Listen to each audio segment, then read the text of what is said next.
To be learned as pre number concepts. इनमें से कौन सी एक बात, देखो प्री नंबर कॉन्सेप्ट पे कई बार क्वेश्चन आता है, और प्री नंबर कॉन्सेप्ट क्या होते हैं, बेसिकली जब आप फाइनली नंबर सिखाने वाले हो उससे पहले कुछ कॉन्सेप्ट्स बच्चे के सामने प्रस्तुत हो जाएं या वो कनेक्ट कर पाए जिससे नंबर्स को, उससे पहले कुछ प्री नंबर कॉन्सेप्ट्स होते हैं।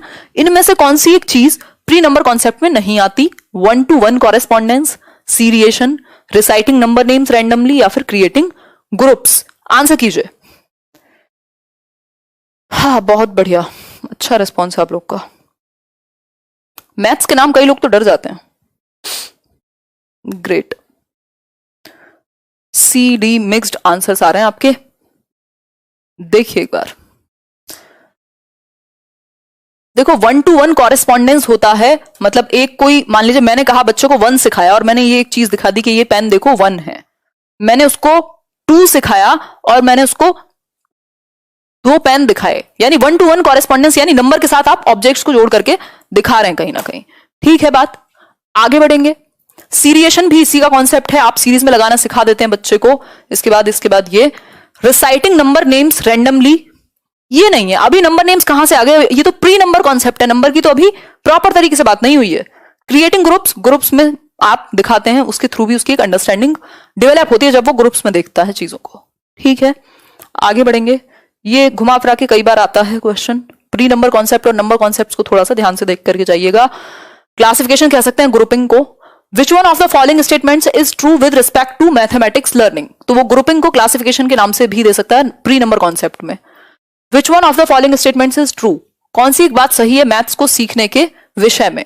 पहला ऑप्शन है mathematics is a difficult subject to learn, गणित सीखने के लिए एक कठिन विषय है। Generally girls are weaker in mathematics, आमतौर पर लड़कियां गणित में कमजोर होती हैं। एवरीबडी कैन लर्न मैथमेटिक्स, हर कोई गणित सीख सकता है। Mathematics can only be learned by rigorous practice, यानी कि केवल और केवल कठोर अभ्यास के थ्रू ही आप मैथमेटिक्स को सीख सकते हैं। आंसर इसका डी नहीं होगा। क्यों नहीं होगा, उसका रीजन है।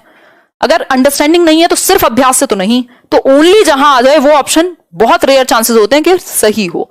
ठीक है, ऐसा कहना जेंडर स्टीरियोटाइप होगा कि लड़कियां गणित नहीं सीख सकती, ये बिल्कुल एक वाहियात बात होगी। शकुंतला देवी का एग्जांपल यहां बहुत ही फिट बैठेगा।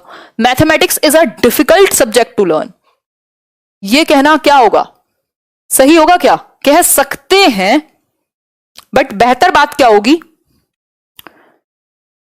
मतलब ये कहना गलत होगा, क्योंकि नेचर ऑफ मैथमेटिक्स, अगर आप नेचर को या लैंग्वेज को समझते हैं तो ठीक है, डिफिकल्ट और इजी आपके मेथड पे डिपेंड करेगा, तो हम ये भी नहीं कह सकते पूरे तरीके से। सिर्फ एक ही बात सही है, एवरीबडी कैन लर्न मैथमेटिक्स, यदि अपॉर्चुनिटीज और एक्टिविटीज करने का मौका मिले, माहौल मिले, तो हर कोई गणित सीख सकता है, ये हम कह सकते हैं। ठीक, आगे बढ़ेंगे। और अगर आप ये विचार मन में नहीं रखेंगे तो आप बच्चों में भेदभाव करेंगे और अपनी मर्जी के फेवरेट स्टूडेंट्स चुन लेंगे कि नहीं तुम ही अच्छे हो, बस तुम ही कर पाओगे। ऑल्टरनेट मेथड्स आपको अपने सही करने हैं जिसके थ्रू आप हर बच्चे को सिखा सकें। बच्चा सीख सकता है by nature, child centred education यही कहती है। नेक्स्ट क्वेश्चन देख लीजिए थोड़ा सा ध्यान से। To teach the Pythagoras theorem, Pythagoras theorem आपको पढ़ानी है, वो लाल बटे कक्का याद होगा कई लोगों को गणित में, और कई लोगों को वो याद होगा अपना पंडित प्यारेलाल हर हर बोले, क्या होता था वो जो इंग्लिश में हाइपोटेन्यूज और परपेंडिकुलर और बेस, है ना, वही होता था एग्जैक्टली। तो पाइथागोरस थ्योरम पढ़ानी है एक टीचर को। एक शीट डिस्ट्रीब्यूट की उन्होंने, उस शीट पे क्या है, 4 राइट एंगल्ड ट्राइंगल बने हुए हैं, ठीक, जिसमें ऑब्वियसली ये जो हाइपोटेन्यूज है ये बड़ा होगा, ये परपेंडिकुलर होगा और ये बेस है। ठीक है बात। तो ऐसी शीट्स दी गई जिसपे राइट एंगल ट्राइंगल बने हुए हैं और बच्चों को कहा गया find the relationship between the sides of a triangle. In sides में क्या तुम्हें कोई रिलेशनशिप दिखता है? ऑब्जर्व करो। सॉरी, इंडक्टिव मेथड है, डिडक्टिव मेथड है, लेक्चर मेथड है, लेबोरेटरी मेथड है? आंसर कीजिए।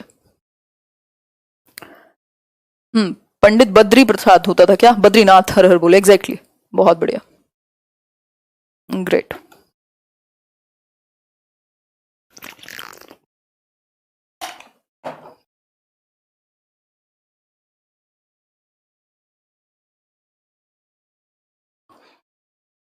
देखिए ये इंडक्टिव मेथड है, डिडक्टिव नहीं है। क्यों? डिडक्टिव तब होता जब पहले डेफिनेशन बता दी होती कि जो आपका हाइपोटेन्यूज जिसको कर्ण कहते थे, ये बराबर होगा किसके, परपेंडिकुलर यानी कि लंब के स्क्वायर के प्लस बेस के स्क्वायर के यानी कि आधार के। तो ये अगर पहले बता दिया होता तब तो ये डिडक्टिव हो जाता, क्योंकि रूल टू एग्जाम्पल जा रहे हो, पहले आपने रूल बताया फिर शीट्स दी, यानी रूल के बाद एग्जाम्पल दिया। यहां आपने रूल नहीं बताया, इस टॉपिक से रिलेटेड आपने एग्जाम्पल्स पेश किए, कहा ऑब्जर्व करो और फिर बाद में रूल बताया कि ऐसा है। तो ये इंडक्टिव मेथड हो गया, आगमन विधि जो कि बेहतर कही जाती है कंपैरेटिवली। निगमन विधि क्या है, डिडक्टिव मेथड तब होता जब डेफिनेशन की जरूरत होती। दोनों ही मेथड अच्छे हैं, बट जनरली हम छोटे बच्चों के लिए इंडक्टिव मेथड का इस्तेमाल करते हैं। आगे बढ़ेंगे। नेक्स्ट क्वेश्चन है, विच one of the following statements is not true about concept maps, यानी कि संकल्पना मानचित्र या कॉन्सेप्ट मैप्स हर एक सब्जेक्ट में कॉमन है, ये टॉपिक के बारे में कौन सी एक बात सही नहीं होगी। आंसर कीजिए। एचपी टेट पे एक वीडियो यार 25 अगस्त को है ना आपका एग्जाम, ये मैं रोज भूल रही हूं।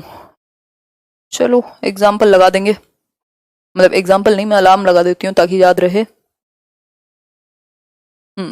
क्या हुआ अजीत, 44 का 1, अलग अलग आंसर कर रहे हैं आप, तो इसका आंसर होगा B, concept maps should be constructed by teachers only. ये कहना गलत होगा कि कॉन्सेप्ट मैप्स सिर्फ टीचर्स बनाएं। कॉन्सेप्ट मैप्स बेसिकली आपकी अंडरस्टैंडिंग को, प्रीवियस नॉलेज को, कॉन्सेप्ट्स को एक साथ जोड़ने में मदद करते हैं। आप कोई भी एक हायरार्किकल रिप्रेजेंटेशन का मैप बनाते हैं, भाई ये प्याजे हैं, ये वाइगॉस्की हैं, इन दोनों में ये चीजें सिमिलर हैं, फिर इनकी 4 स्टेजेस हैं, इस तरीके से आप फ्लो चार्ट की फॉर्म में भी, हायरार्किकल फॉर्म में आप कॉन्सेप्ट मैप को बना सकते हैं। ये हम कह देंगे, कोई समस्या नहीं है इसे कहने में, ठीक है बात। तो सिर्फ टीचर्स के द्वारा नहीं, बच्चों के द्वारा भी आपकी अंडरस्टैंडिंग को बेहतर करने के लिए, लॉन्ग लास्टिंग रहे दिमाग में चीजें, कनेक्ट कर पाए आप डॉट्स को, इसलिए कॉन्सेप्ट मैप्स का इस्तेमाल होता है। तो ये हायरार्किकल भी होते हैं। प्रायर नॉलेज, जो प्रीवियस नॉलेज है, उसको नई नॉलेज से आप जोड़ पाते हैं इन कॉन्सेप्ट मैप्स, इन चार्ट्स वगैरह के थ्रू।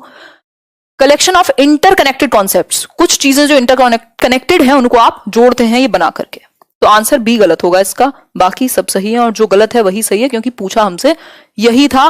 तो out of 15 questions I guess कितने ठीक हुए वो आप बता दीजिएगा कमेंट्स में।